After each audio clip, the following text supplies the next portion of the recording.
The last few decades, if you asked anyone what the most important skill for a founder to have would have been the ability to code, the ability to build products. But now with AI, that's changed. Anybody could put up a product, a software within minutes. As time goes on, you will be able to build the most sophisticated products in a fraction of the time.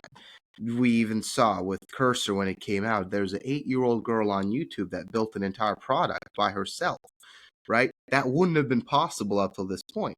And so that leaves the question, though, what skill is going to enable founders to build successful startups if building products is no longer the moat? It's no longer what differentiates you. My theory is it's going to be marketing, the ability to sell products. If everyone has a software product, it's going to be the person who can sell who's going to be ahead of everyone. So today, I've got the master of the marketing field, award-winning design agency leader, Kelsey Dixon. Kelsey, welcome to the Builders and Funders Show. Burke, thank you so much for having me and for that kind introduction. It's great to be here. Absolutely. It's a pleasure to have you. I want to start with a little intro of your career. Tell us about who you are. How did you get here today? Yes. So I'm Kelsey Dixon. I launched a social media marketing agency at the age of 24 in 2014. Built that up to always remain intentionally small and boutique, but had built it up to become acquired actually in 2022 alongside my co-founder, Mackenzie. So in 2022, we were acquired by a mid-sized agency also in the Pacific Northwest. And part of that acquisition agreement was an acqui-hire. So my co-founder and I served in leadership for 2 years there, helped to 5x that agency in a little over 2 years. And then since then have now transitioned into the other side of marketing world, which is the integration of AI and SaaS and tech to be able to support those worlds, and now speak to agency owners on a regular basis about how a SaaS platform called Design Pickle can help support their everyday needs and creative functions. Tell me about the best campaign you've ever run, what you learned from it. I think the through line with some of the best campaigns we've ever run is partnerships, working alongside other brands with similar missions or similar goals. I know I ran a campaign with a funding group for female-founded businesses and startups, and we ran it alongside an airline company. And those types of partnerships, when there's an alignment with the group and the communities that you're trying to reach, and there's a concerted effort in being able to offer them something that's unique and different, tends to be the most valuable, because you're tapping into each other's networks and audiences and built trust, and being able to really kind of compound on that. Mm-hmm. So, in a sense, the best performing ads have been when you found some other company in a different industry that's got maybe a bit of an overlapping audience and new audience that you can tap into, and figuring out something you can do with them. Am I correct in that? Perhaps, yeah. And that's just kind of what stands out the most to me as I look back on a decade of experience in running campaigns, being able to build community and connect with people in a very authentic and real way, and doing that alongside another brand tends to help accentuate that or punctuate that. Absolutely. Before I keep going with my marketing questions, you mentioned some really interesting about the decision to sell a company before we started recording. Now, I want to go to that before because I'm probably going to get sidetracked by all my marketing questions. Tell me about that decision. Why decide to sell in the first place? Yeah, in our case, Burke, I know you had said just early on in our conversation, maybe when folks get started, they're not always thinking like this is on their horizon or this is something that they're able to even achieve or pursue. And I would say I was in a similar boat. My co-founder and I, when we started the business, we truly started the business as a way to connect with clients authentically and be able to build something great alongside great people, both our clients and our team. And we wanted to enjoy the workspace that we were in. So you could call that a lifestyle brand, maybe. My point is, we didn't get into this business to make millions by any means. We got into it to build the lifestyle that we wanted, where our work fit into the life that we wanted versus the opposite. And we really tried to build that to kind of resonate through to our culture as well. So when it came to the point where we were approached by another agency to buy ours, it wasn't necessarily part of the 7.5 year plan that we were in that journey, right? We had always been and built our business being very open-minded. We had probably a 2 to 3 year plan and what we were working towards, but never like the 10 year, what's our exit strategy? And maybe that's not the best way to go about it, but it's what worked for us. And it left us very open to exploring new opportunities as they came our way and really kind of ebbing and flowing with the opportunities as they arose. So when it came to this agency approaching us, we really weighed the pros and cons. There's two of us, so that makes it even more challenging, but also beautiful to kind of come to a conclusion of what we were going to do with this option and this opportunity that came our way. And we went back to our North Star, which was we want to create a lifestyle that we're proud of, and we want to create a work culture that we're proud of, that we can bring people into and they can succeed and grow as humans too. And ultimately, throughout the negotiations and the conversations, we really kept that top of mind.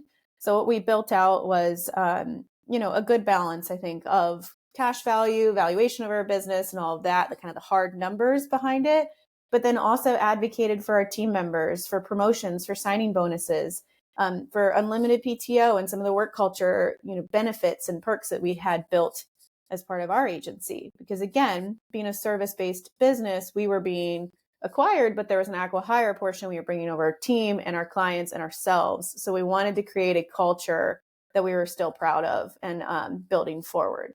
So very holistic look at the acquisition opportunity when it came to us.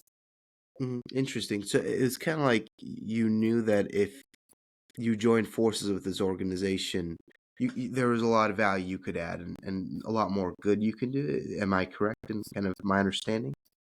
That's a great summary. Yes. And we wanted to look at it from all of those angles, not just for what it could do for my co-founder and I, but what can that do for our team? Them being able to work in a larger agency gives them more opportunity for movement, promotions, making more money, perhaps. And then for our clients, what did it do for them? We only offered organic social media at my agency. The buyer agency did organic, they did paid, they did influencer, they did email, they did content. So now we could offer more holistic marketing services to our clients as well. So it really helped move forward and advance all three categories: ourselves, our team, and our clients. Mm-hmm. It's kind of like what a finance pro would call a synergy. You saw the synergies and you thought it was a good idea. What were Yeah. some, like you talked about the reasons why you want to do it. What were the reasons why you wouldn't have wanted to do it? Like I'm sure you had some reservations, like you were selling your baby, this thing you'd worked on for a long time. Like what were the reservations? What were the kind of doubts you had in your mind? Yeah. And again, there's so much nuance to that, and there's so much context to that. And for us, that looked like coming off the cusp of 2020, which was a difficult year for everyone, especially small businesses.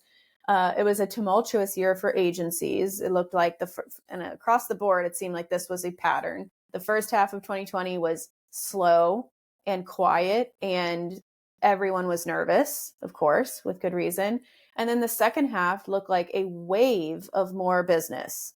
And then that led into the early phases of 2021, which was the great resignation period, where small businesses struggled to keep their and retain their employees because so many folks were hiring at such a higher salary rate than small businesses could afford. So then we had ended up losing 2 full-time employees to the great resignation and that whole period. And when we were approached by this business to become acquired, what was going through my head was, wow, we're in another valley. We need to come out of this valley. And a lot of it is due to circumstances we can't control and what's happening in the world and in the economy, right? So as a business owner, you're used to the valleys and the mountains and you're used to the ups and downs and the roller coaster ride. And had I known that in the moment, maybe I would have reacted differently. But knowing that it's just part of the ride, the ups and the downs.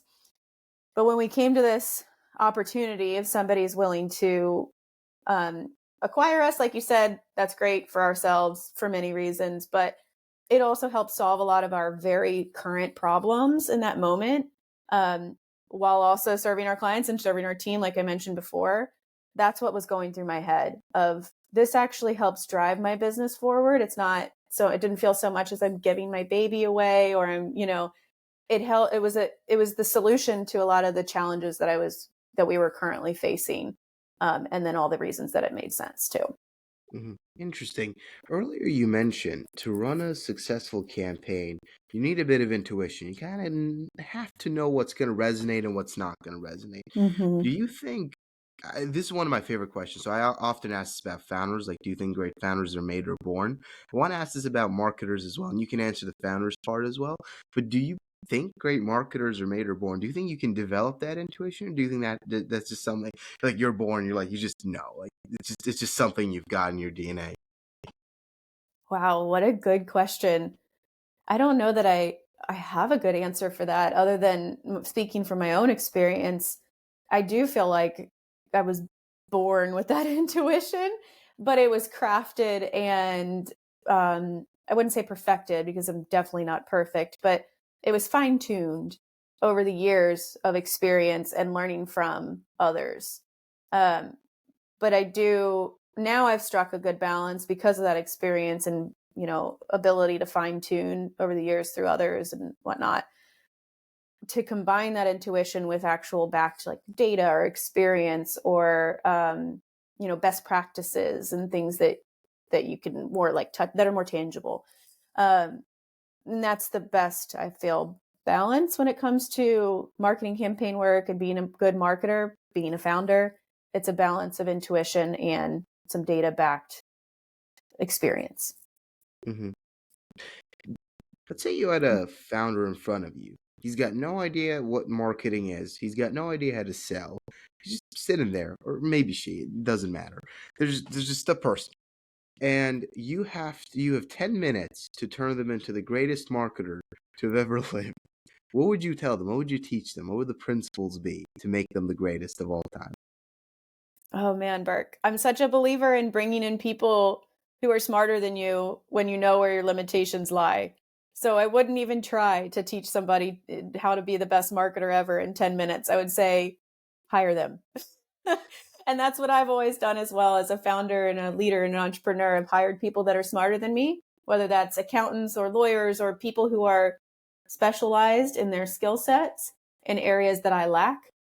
So again, a non-answer to answer your question is hire that. If you're not an expert in it, bring it in. But having a good high level understanding of how it functions within your business could be something that's taught in 10 minutes. And in that case, it would be, it depends on who the person is and what their experience is, but I have spoken to many founders before that believe in their product so much and are so passionate about their product and are such experts in their product that they simply believe it will sell them itself, right? Like it will, all they have to do is put it out there and people will come to it. And that is not always the case. That is like the unicorn example of just not typical, right? So they need to tell the story. And that's really what marketing is telling a story and connecting in a community, connecting with humans on the other side of it. hmm Absolutely. Now, storytelling is something that I'm fascinated by. It's something that I've been trying to do this with this media company that we're trying to build. Obviously, there's the interviews, but we've like launched so many different formats, and a part of that is if I get good at storytelling, I can make these formats real popular. And so obviously everyone knows like a story is like, you got the start, you got the conflict, you got the climax resolution.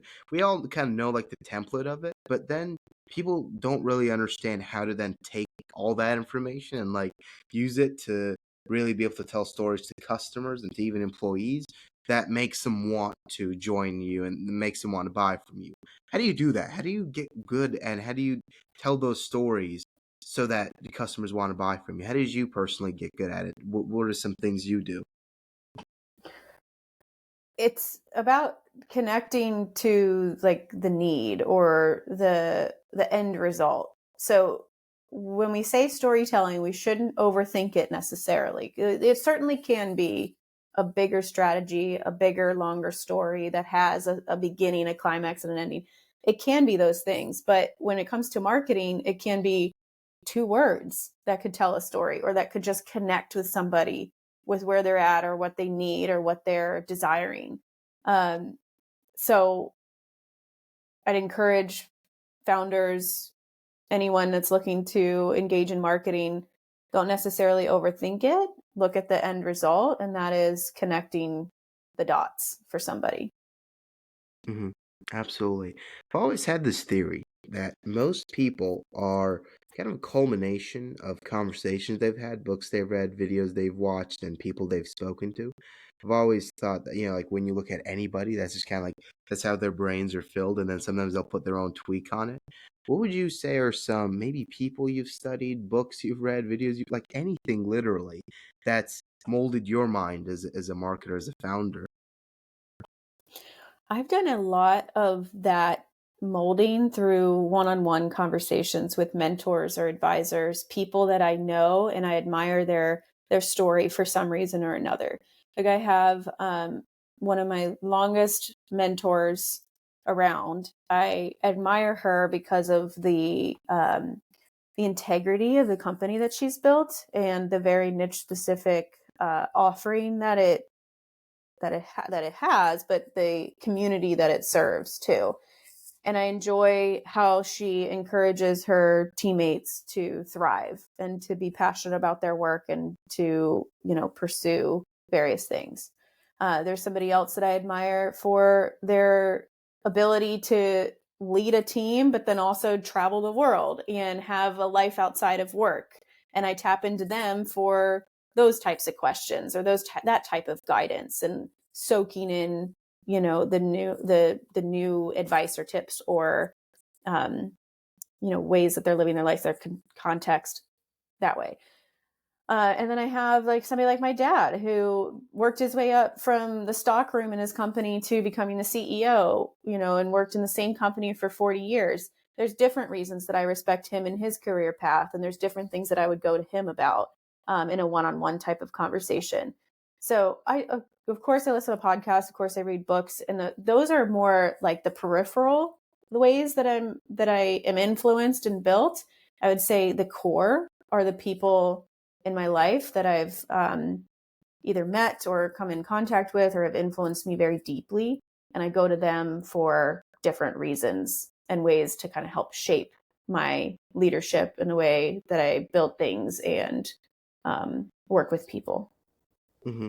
One thing about having mentors is, when I get on conversations, I've got one-on-ones. Something I've realized is not enough. It's not enough to just have them there. You have to like get good at asking really good questions that Yes. take out the information you need. It's kind of like when I was reading Elon Musk's biography. It was one of his big talents where like he became literally a rocket scientist through having one-on-one conversations. That's because he knew how to ask the right questions.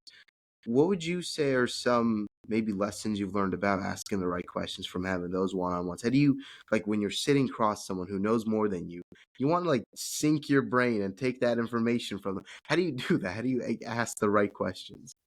Yeah. I think it's about being curious. Just be curious about their career path, why they made decisions, how they came to conclusions, who else helped them along the way, and why those people were helpful to them. Um, and coming prepared to, I always want to utilize my mentor's times very wisely. So I'll write down questions, at least starter places to guide the conversation and then let it flow from there and, continue to be curious throughout. And then the other side of that too, Burke, is not just asking the questions and being curious, but then following up. So any advice that I've been given is if I implement it, I will get receipts for that. I'll take pictures, I'll get screenshots, I'll tell stories and report back to that mentor advisor and say, hey, I took your advice. This is how it went. And then some follow-up questions. Because there's two reasons for that. It's accountability for me, that I'm doing what I said I would do, or that I'm taking to heart and being a sponge for these people who I feel are brilliant in what they do. And then it's also encouragement to the mentor and advisor. There's something psychological about that I'm following up after a conversation saying, I did what you told me to do, and here's how it turned out. That's encouraging to them. And I've been on the other side many times as well, being the mentor to a mentee. And when they follow up and saying, I did what you said, that's so encouraging and motivating. It makes me want to, help them more. What are some questions you've asked that have yielded some of the, I guess, like life-changing answers for you? Sure. I mean, speaking of failures, there was definitely a time where we went about a renewal of a contract very wrong. We decided as an agency we were going to raise rates, which is completely normal and reasonable. But the way you go about notifying your existing clients and your loyal clients it should be taken care of, well. We didn't, because we didn't know and we didn't learn, or we didn't know ahead of time, but then we certainly learned after. So we just sent one of our loyal, great clients a contract for signature with the new rates in it. Big mistake. So we went about that. She wasn't happy, of course. And we went to one of our mentors. Hey, here's the scenario. We just did this. How do we tell this client we're sorry? How do we kind of remedy this situation? Like, it's a very specific situation, but from that, we were able to learn how to communicate after being wrong with a client, how to remedy situations with a client, how to, use the right verbiage and the right words, how to actually do the communication too. Like, maybe it's not via email, maybe it's a phone call, maybe it's an in-person meeting when you really messed up, those types of things. So we used a specific scenario where we messed up with a contract renewal, went to a mentor, got the answers, and then able to apply those answers into many different scenarios moving forward. Mm-hmm. What was how did you go about fixing the situation? What were the things you did to fix it? Yeah, I mean, we did jump on a phone call. We explained our, point of view. Hey, we did not mean this to come across this way. We truly, are looking to increase the prices for an agency because it's truly costing us X amount of dollars to provide the services to you. And we need to remain responsible to our, financial obligations here at the agency. And we are deeply sorry that it came across as we didn't notify you prior. We didn't give you the proper heads up to prepare for your business as well. Unfortunately, that client still decided not to move forward. And again, that's the failure of the lesson learned. You have to stumble hard sometimes to really make sure that you do it very right moving forward. And it completely changed our policies on how we A, increase rates, and then B, notify our clients. But not even just in that scenario, just any changes, any modifications within the way that we serve our clients or communicate with our clients really evolved from that example. Mm-hmm.